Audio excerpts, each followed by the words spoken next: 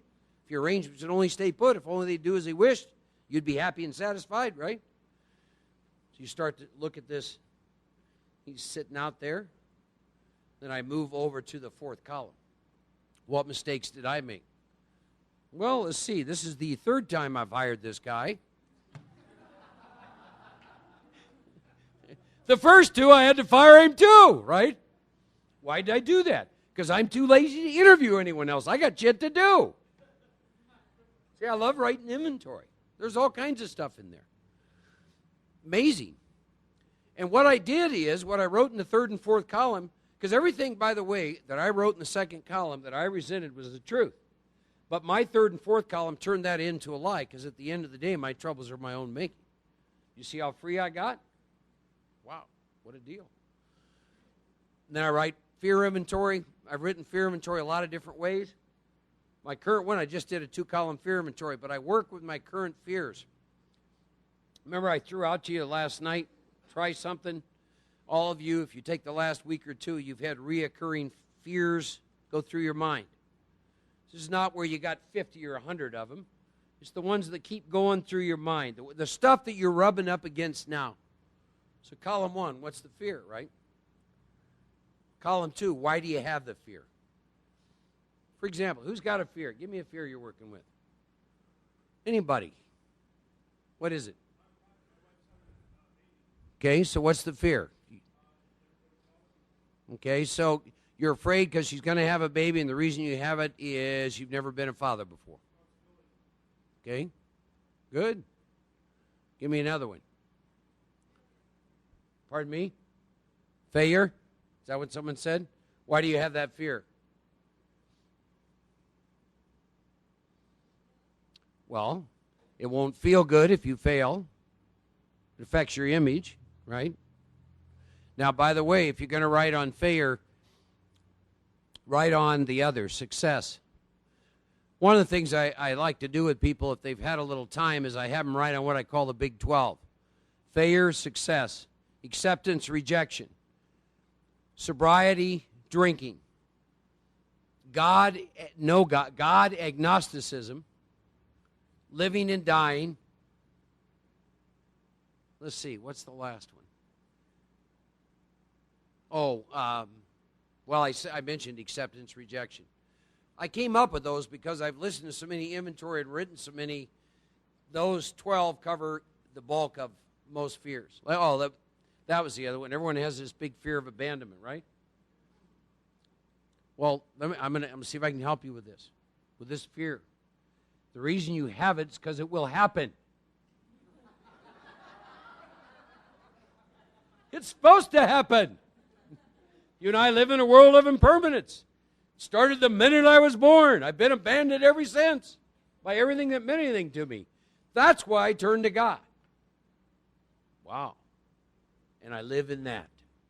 And I take that into an ever-changing life situation in which everything that I think is going to give me some sense of satisfaction will abandon me and will leave me.